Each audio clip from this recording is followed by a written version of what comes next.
Okay. Hi, everybody. Oh, I'm still red, by the way. We're back. OBS is still red.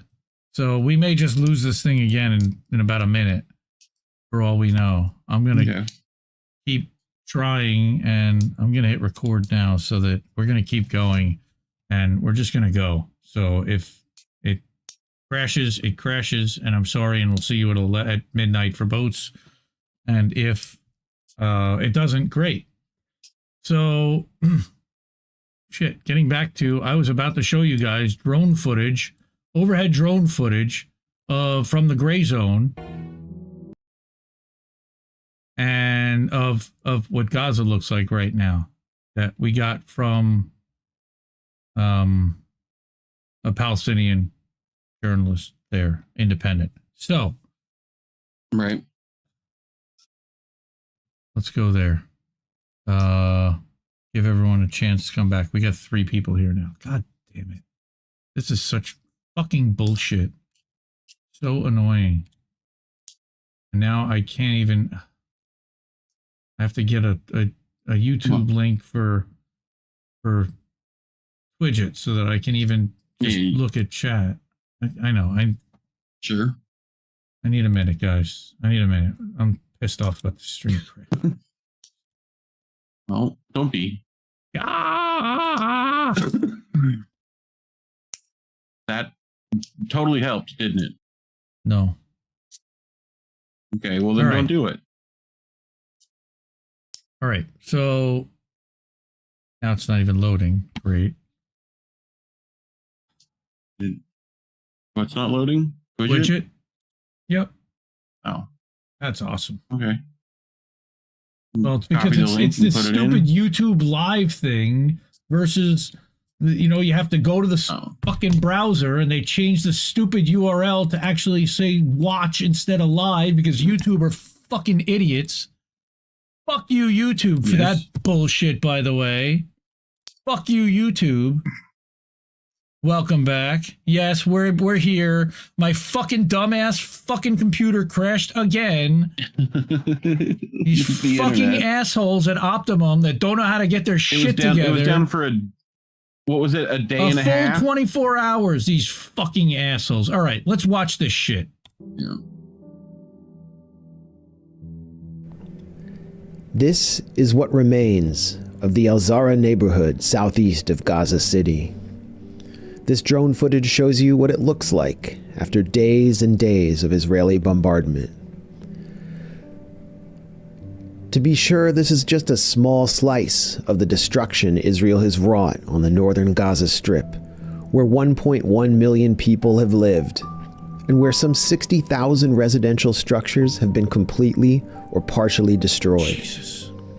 There's nowhere to live here. No running water, no electricity, and no heating as the rainy winter season approaches.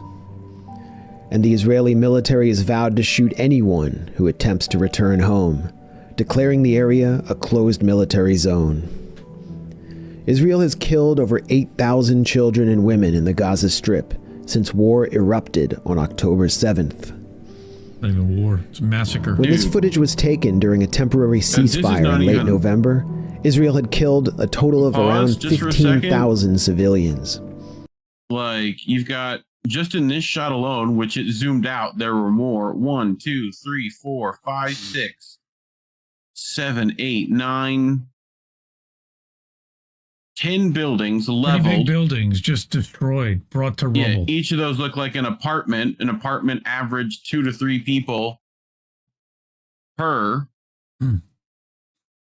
I mean, easily thousands. 100 to 500 people in just this shot alone could be not with us. Thousands more are missing under the rubble.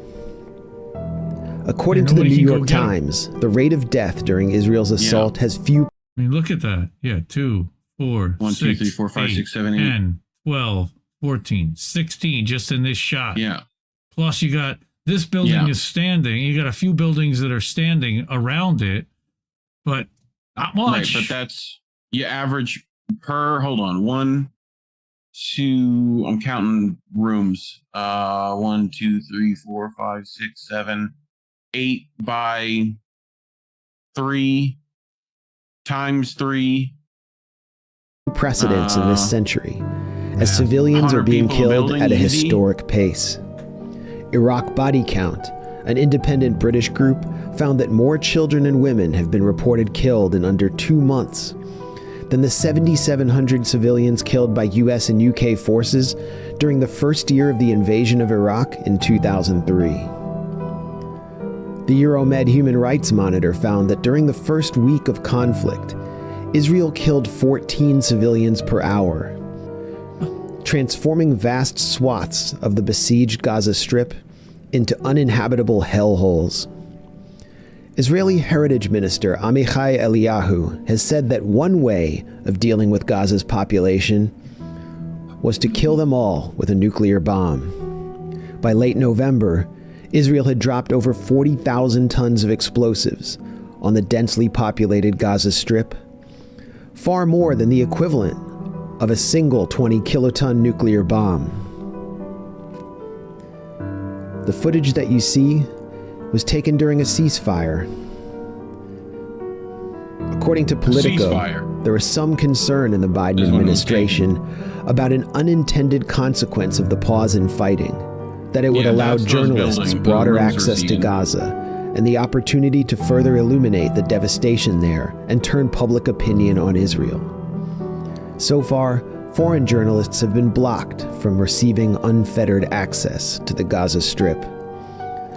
This footage was provided to the Grayzone exclusively by Gaza-based journalist Mohamed El-Saife. Don't look away.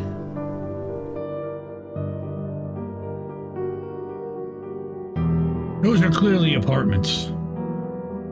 Yeah.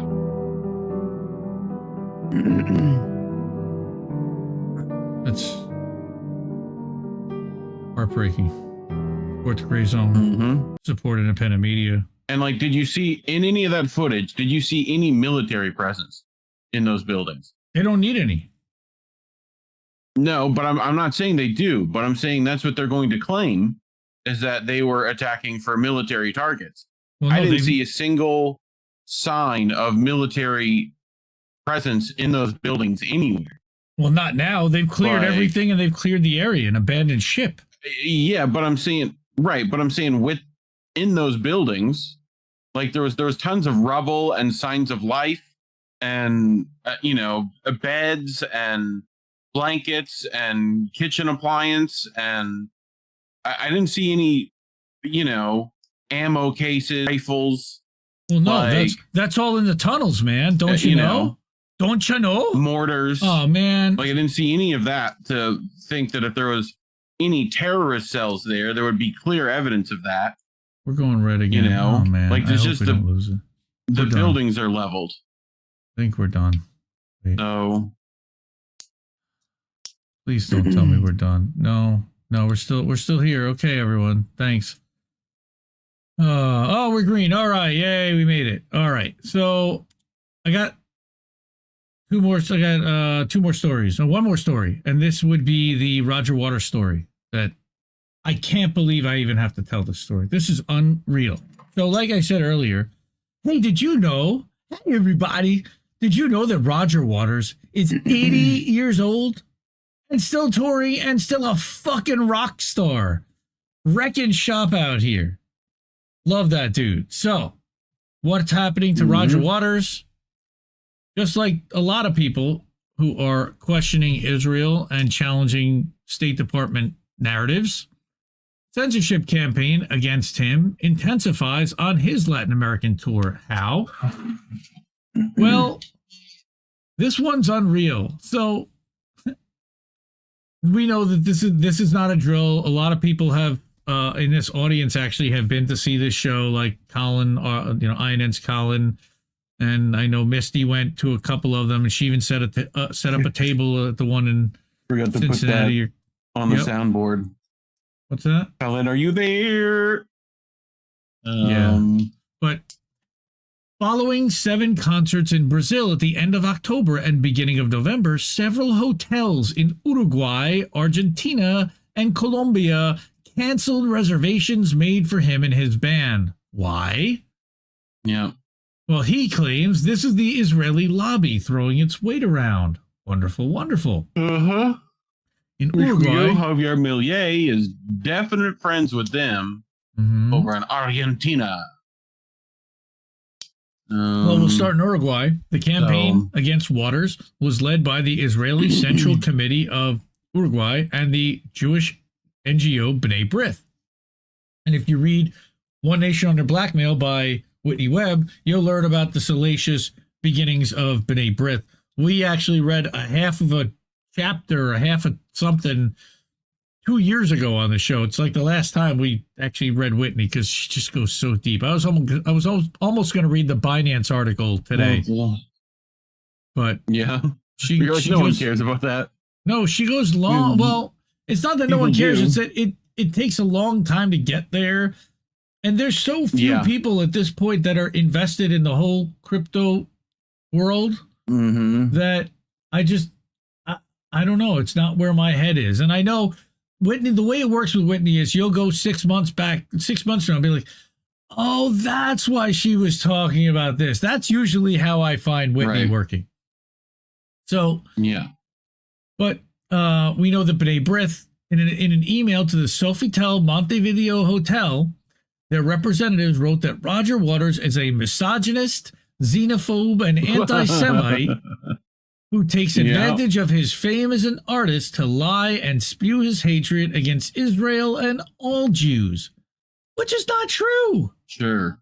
In clear intimidation, they added that if the hotel were to host Waters, it would be, even if it doesn't want to, a propagator of the hatred that this man exudes and will be contributing to the rise of Jewophobia. Coming soon to Broadway near you. Jewophobia. Wow. Jewophobia. Yeah. Well, you can't say anti-Semitism about Palestinians, which is what Roger is going to claim here, that in Argentina and Chile, where the singer performed over the weekend, this was again last week, Jewish organizations brought lawsuits in an attempt to prevent him from performing, like they tried to in Germany. Both requests were denied by the courts, rightly so. The delegation of Argentine-Israeli associations based its legal request on Waters' alleged, quote, anti-Semitic expressions and messages during his performance in Uruguay and his, quote, discrimination, advocacy of crime, and incitement to collective violence, of which he does none of those things. The cancellation of hotel reservations and the legal actions against Waters in Latin America are a clear effort to silence an artist known worldwide for his denunciations of the resurgence of fascism in the world, the imperialist war by the U.S. and the European powers against Russia in Ukraine, and his long-standing denunciations of Israel against the Palestinians. I mean, I love how it's never any other group. You know what I mean? Like, I'm sure Argentina has brought artists such as, I don't know, R. Kelly, you know, or like, I don't know, pick a couple. You know what I mean? Oliver Anthony, is he not a fudge round enjoyer? Yep. So Jewophobia, accusations of anti-Semitism against Waters have been the main element of the censorship campaign against him. At one of his concerts in Buenos Aires, he said that his claim is, quote, based on malicious lies that have been told about me, and he further stated that, I know, the reason that they won't let me stay in hotels in Buenos Aires is because I believe in human rights. I always have. And he does. He's actually speaking out for the people who are disenfranchised, who are being bombed, who are being murdered on a regular basis. Despite this effort, Waters' concerts, by the way, in Latin America, like his previous ones in US and Europe, have attracted tens of thousands of people. At the concert in Sao Paulo on November 11th, Waters sang to over 40,000 with messages on the big screen of Stop the Genocide and presenting several U.S. presidents, including Joe Biden, as war criminals. I think Rumble may still be going, by the way. Yeah, well, YouTube's still going. Is it? Because mine's showing... Okay, that's weird.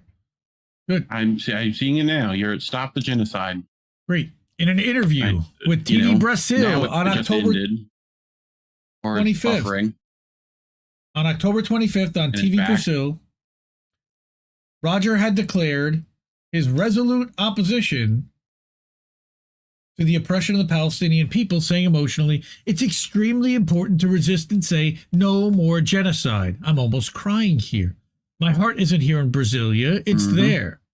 There is no way to accept what the Israeli government is doing with the permission of the US, the UK, France, and most of Europe, but not the people. The demonstrations in the streets have been enormous. Again, zero lies detected here from the 80-year-old Roger, legend, speaking out for the silenced. The efforts to silence the artist come amid the ethnic cleansing operation by the Israeli army, which, after expelling more than 1 million Palestinians from the north of the Gaza Strip, is preparing to take its offensive to the south and push them, by the way, I'm adding, into the Sinai. The Biden administration, which is Israel's closest supporter, I would say that the UK is right there with them, has insisted that there is no quote-unquote red line for its genocidal offensive. There's nothing Israel can do that will actually cause the US and UK to tell them to stop. If it murdered a child in the middle of the street and everyone was around to see it, Well, it basically did on street. Yes, I know. These repressive acts are part of an acceleration of preparations to violently suppress all domestic political opposition. The positions defended at the concerts of the artist and co-founder of Pink Floyd express opposition to the genocide in Gaza by millions of workers and young people who link the brutal conditions faced by Palestinians with the injustice in their own countries, because the U.S. and NATO has inflicted that. This is why pro-Israeli organizations are acting to ban Waters' concerts with the support of capitalist governments around the world. But not the people. How are they still selling out the 40,000 people? They're all anti-Semites? No, that's not what's happening here. It's not. Right? Waters' Latin American tour came amid growing geostrategic tensions in the region. U.S. imperialism seized domination of Latin America, which has forged growing economic relationships with China at the expense of the U.S., as indispensable to its global drive to war. Earlier this month, because we want to steal their resources, and we want to keep them from providing those resources to China, like soybeans, for example. China. You remember, well, thanks to Trump and his tariffs, China started buying soybeans from Brazil, and they used to pretty much exclusively buy them from us, and he destroyed the soybean trade in this country. Yep.